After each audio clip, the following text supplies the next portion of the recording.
भैया राम राम। आप और देख रहे बुंदेली चुगली, हमें राजेंद्र त्रिवेदी, हमारे सहयोगी हैं मुकेश रजक। ये मेरा की जो लाइव प्रस्तुति है वेयर हाउस से।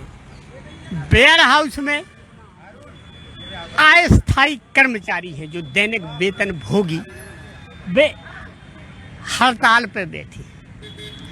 अब हड़ताल काय पे करी जा रही, का वजह है, का कारण है, जब लाइव प्रस्तुति है बुंदेली चुगली की तो देखो जा सका नारेबाजी हो रही। हमारी मांगे पूरी क्या मांगे हैं, अब इनकी जो मांगे हैं जो है भैया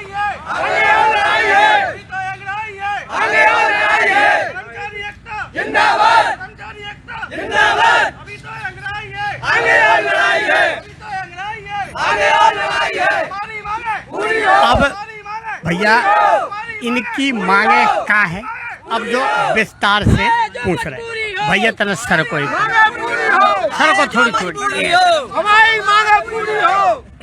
देखो जो कहा बुंदेली दरबार ठीक है, जो तुमाओ भैया घर को चैनल आए सब जनन को देखो खबरें सबको चलाओ, लेकिन बुंदेली चुगली हकीकत का है, मुद्दा का है, ऊपर ध्यान दें। आप लोगों की समस्या गंभीर समस्या है, इखा हल्के में को अगर ले रो तो वो बेवकूफ़ी करो। बाल बच्चा सबके हैं, सबका पेट भरने की जरूरत है। महंगाई इनके भविष्य के संगे खिलवाड़ हो रहा हो। सबसे बड़ी बात यह है कि इनके भविष्य के संगे जो खिलवाड़ करो जा रहे हो तो कोनो इनको भविष्य है ही नहीं है। अगर इतने से जो लात मार के निकाल दे जाए तो ये कहूँ जाबे लाख नहीं, कछु करबे लाख नहीं बचे, का जिंदगी इतनी खपा दई, जवानी जा रही जे हैं तो कहाँ जे हैं, करें तो क्या करें। सवाल सबसे बड़ो जो है, अगर प्राइवेट कंपनी के हाथ में सौंप दोगे जैसो कि सरकार चाह रही है, ऐसे ही है, तो जो सोचो को फिर इनको हुई तो क्या हो। इसे इनकी जो मांगे हैं एक हिसाब से मांग जायज है, जायज मांग कर रहे कि जब इतने साल हो गए हमें तो हमें भी परमानेंट करो जाए, जैसे सब विभागन में होते है जो प्रक्रिया है। अब इनकी कहानी इनकी जुबानी सुनवा रहे, लाइव प्रस्तुति है भैया, सभी जने जुड़े रहो, देखते रहो।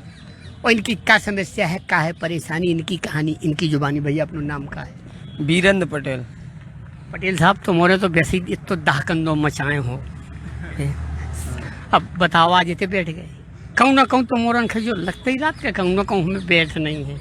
बैठ भी से हमारी वो नहीं है, हमारी एक मजबूरी है कि हम 10-15 साल जो है इतने नौकरी करत होगा, हम यही आशा में लगे बहुत कम मानदेय पे 3150 रुपया से तनख्वाह हमारी शुरू हुई थी। इतने पे जब से हमें कितने साल हो? आज हमें होगा 12 साल हो जाए। हाँ, जब हते 3150 रुपया से नौकरी हमने स्टार्ट करी थी, और आज जो है कि 8000 रुपया मिल रहे। ये महंगाई के समय में 8000 में भी घर परिवार को पूरा खर्चा नहीं चल पाए। भैया एक सवाल जो उठ रहा के अब विधायकन की, मंत्रियन की पेंशनें बढ़ाई गई, तनख्वाहें बनाई गई। अब सोचो कितने गुना बढ़ाई गई, कितने से कितनी पहुंची, वो सवाल बहुत बड़ा में समय बर्बाद ना करें हम। अब इनको मुद्दा है वो विस्तार से बता भी, लेकिन कर्मचारियों के लाने न तो सरकार, केंद्र सरकार के पास पैसा है, बजट है, और न प्रदेश सरकार के पास है। कर्मचारी जो तो अस्थायी कर्मचारी दैनिक वेतन भोगी है, वे जरूर मर रहे, कहूँ ना कहूँ पेट की आग मर रहे, उनके बच्चे तड़प रहे, वे अपना खर्च नहीं चला पा रहे। आज 12 साल जैसो पटेल साहब बता रहे, 12 साल से इनकी तनख्वाह कितनी बढ़ी, 3150 से 8000। अब बाकी कितनी तनख्वाह बढ़ाई गई, सरकारी कर्मचारियों की तनख्वाह DA TA कितो जोड़ोगे, महंगाई भत्ता कितो दोगे, वो सरकारें जानती हैं। आखिर जो दो पक्षीय व्यवहार काय करो जा रहे हो, का ये इंसान नहीं है, इनके बच्चा नहीं है, सबसे बड़ा सवाल जो है। हाँ पटेल साहब आगे बताओ। तो हम यही उम्मीद में लगी रहे कि हमें कछु नहीं आगे चल के सरकारी नौकरी मिल जाए। हमारे विभाग में ऐसा हो तो कि जिन्हें 10-12 साल नौकरी करी, वरीयता के आधार पर, जैसे घर में जेठो हो वही आधार पे कि पहले उनका पूछे जाए तो आधार पे हमने कहा थे परमानेंट सरकारी नौकरी मिल जाती। आज भी स्थिति है कि हमने जैसे 10-12 साल नौकरी करने के बाद अब वो आप आए थे उतनी समय पे कि अब हमें नौकरी सरकारी मिल जाए, तो कछु कार्य पैसा मिले तो बाल बच्चे ढंग से पढ़ लिख ले हैं, खर्चा चले घर को। वो आज वो आधार पे आए तो विभाग ने प्राइवेट कंपनी को 5 तारीख का आदेश निकाल के दे दो। प्राइवेट कंपनी में हम उनका सबका जितने सब कर्मचारी बैठे हमारे 40-45 कर्मचारी हमारे सतरपुर ब्रांच में सभी के प्राइवेट में सौंपने के लाने निर्णय ले लो। एक भी बार हम उनसे कहूँ जो नहीं है कि कल 15 साल तुमने हमारे संगे 10 साल बराबर काम करूँ तो कहूँ एक बार कहूँ लिखित में आदेश भी नहीं दो। इस मामले में आप लोगन का विश्वास में लोगो, आप लोगन का बुलाओगो, सलाह लेगी, पूछोगो का कि हमें नहीं कछु नहीं पूछा, नहीं पूछी। आप लोगन का कोनो जानकारी मामले में नहीं है? जानकारी बिल्कुल नहीं है। सीधो 5 तारीख का आदेश ही जारी होगा कि तुम्हें प्राइवेट कंपनी में नौकरी करने जो है भैया वो कंपनी को नाम पढ़ के बताओ पटेल साहब सब कुछ। जो प्राइवेट सौंपो जा रहा हूँ private company RB associate company है भोपाल की, इन्हें प्राइवेट कंपनी का हम उनका सौंपोगो कि मैं तुम्हें नौकरी करो, यही तुम्हें तनख्वाह दे और इन्हीं से काम करो, बाकी हम कुछ नहीं है। अब जब ये कंपनी का सौंप दो जे है, ठीक है, आप लोग विरोध वही बात को कर रहे हैं, तो फिर तो सरकारी नौकरी को कोनो सवाल ही नहीं, मतलब ही नहीं जाओ। तो का भविष्य अंधकार में है? अंधकार में है ही वो तो। जो बिल्कुल जो तो तय है ना क्या करें? जी हाँ, अंधकार है, तो भविष्य तो आगे कोनो है ही नहीं। कुछ नहीं है। जो सबसे बड़ा सवाल भैया जो है, सबसे बड़ा सवाल कि अगर प्राइवेट हो जाए तो पहली चीज एक तो वैसे ही इन लोगों की ड्यूटी इतनी रात है, इतना काम लग जाए, एक ऑफिस की नहीं जितने ऑफिस हैं जहाँ जहाँ दैनिक वेतन भोगी कर्मचारी हैं। हम जो मुद्दा बड़ी तेजी से उठा भी, बहुत ऐसे विभाग हैं हमारे पास शिकायतें आ रही, मुद्दा उठा भी, लेकिन बेहद से आज शुरुआत हो गई है अपने अधिकारन का लेके कि आखिर अगर प्राइवेट कंपनी का सौंप दोगो, विश्वास में नहीं लोगो, पूछो नहीं गो।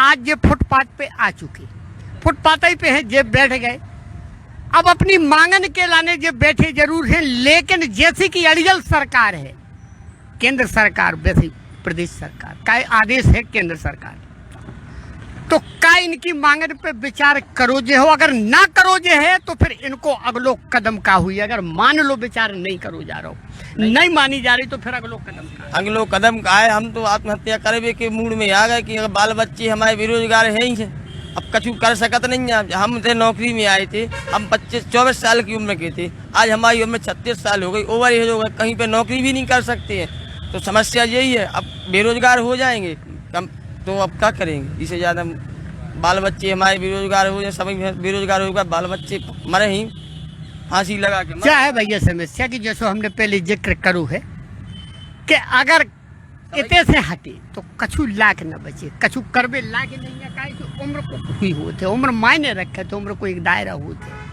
अब इनके सामने रोजी रोटी को संकट खड़ो होगा, उसे बड़ो संकट है भविष्य को संकट है। जो आशा उम्मीद का लेके जिन लोगों ने नौकरी करी थी कि यार अगर इतने लग जाबी तो आज नहीं तो कल सरकारी हो जाबी, और सरकारी हो जाबी तो जिंदगी बन जे है, उम्मीदन में पानी फिरत देख रहो, उम्मीदन पे पूरा पानी फिरत देख रहो सभी कहा उम्मीदें हैं कछु? उम्मीदें नहीं है, अगर प्राइवेट कंपनी में जा रहे हम और तो कोनो उम्मीद नहीं है, फिर कोनो उम्मीद हाँ बाकी ना बची। और कहा है महाराज के प्राइवेट कंपनी के क्लेम करे 12-13 हजार रुपया, हमारे खा दे 6-7 हजार रुपया और कोनो उम्मीद नहीं है। तो हमारे जब 6-7 हजार में कर भी तैयार है तो सरकार की तरफ से, सरकारी वेयर हाउस की तरफ से, तो 13 हजार वाले बीच की बीच कहाँ है कंपनी वाले पैसा? जो है भैया जा काऊ शुद्ध शुद्ध दलाली को धंधा जो है, देसी भाषा दलाली को धंधा सरकार शुरू कर रही भैया, और विभागन से जो शुरुआत करी जा रही है कि बीच को बीच एक कंपनी का फायदा देवे के लाने जो प्रोपोगंडा रचू जा रहा हो, कर्मचारियों के भविष्य से खिलवाड़ करो जा रहा हो भैया। और को कछु काने है, और कोनो समस्या है? बस इतना ही मांग हमको मिल जाए, परमानेंट कर दिया जाए। शायद मान लो जैसे पटेल साहब ने ऐलान करू है, बताओ है, लेकिन आत्महत्या कोनो चीज को विकल्प नहीं है, समाधान नहीं है, ठीक है? तो आप लोगों का बहादुरी से इस समस्या में डटने पर हो, लड़ने पर है, मुकाबला करने पर है, तो का एकजुट वो करने के लिए तैयार हैं सब जने, एकजुट सब, एक पूरा मध्य प्रदेश। तो जो है भैया सरकार के लाने भी खतरे की घंटी बज रही है, ऐसी बात नहीं है। जो आंदोलन विकराल रूप धारण करे वो भी चले, पूरे प्रदेश में चले, जो ऐसो ऐलान है पूरे प्रदेश में अभी चल, कब से चल रहा, कब से? 8 तारीख से, कल से है, पूरे प्रदेश में चल रहा है, प्रदेश व्यापी हड़ताल है। और सभी पूरे जितने हमारे हैं पूरे मध्य प्रदेश में, जितने हमारे संघ के लगे भाई लड़का है दैनिक वेतन भोगी में कर्मचारी श्रमिक हैं, जो सभी जने आंदोलन कर रहे, और सभी जनन की एक ही समस्या है कि इतने में कछु होने नहीं है। अगर परमानेंट नहीं हो रहे तो 3662 कर्मचारी हैं जो श्रमिक हैं, सभी जने हड़ताल पे बैठे, कोई मतलब नहीं है। अबे तक प्रदेश से कोनो भी मंत्री के द्वारा या कोनो नेता के द्वारा, सांसद के द्वारा, विधायक के द्वारा का कोनो आश्वासन मिलो है या कोई से बातचीत किसी कोई के नेता से कोई की बातचीत भाई कोई से आश्वासन नहीं मिलो कि तुम्हारे संगे कछु न्याय हुए न कछु आए। हमें तो इनमें एकदम प्रशासन की पूरी एक तरफा बात समझ में आ रही अपनी के जो है सब हम कर रहे अपनी मनमानी है, प्रशासन की तानाशाही है और बस जो करने करने सीधे उन्हें आदेश जारी कर दो और तुम्हें करने हो करो, नहीं तो घरे बैठो। हमारे वो लड़का भी है तुम्हें निकाल दे भी, अगर तुम धरना प्रदर्शन कछु कर रहे आंदोलन कर रहे तो तुम्हें विभाग से निकाल भी दो जे। और दूसरे लड़का हमारे तो बहुत लड़के हैं, बेरोजगारी का ऐसे इतनी है और मिल जाने इतनी जो है भैया दिल की बात निकल के आ रही। वो हकीकत भी यही है कि बेरोजगारी इतनी है कि धमकी सीधी सीधी दी जा रही है कि तुम ना करो तो दूसरे आ जाए हो भर्ती कर लीजिए। बुंदेली चुगली खबर पे बनी रहे और प्रयास हमारा जो रहे कि इनकी समस्या, इनकी मांगे हम सरकार तक पहुंचाएं। हम प्रयास यही कर भी, फिर कोनो खबर लेके भैया हाजिर हो गए। तब तक के लाने हमें दो इजाजत भैया। हरो राम राम।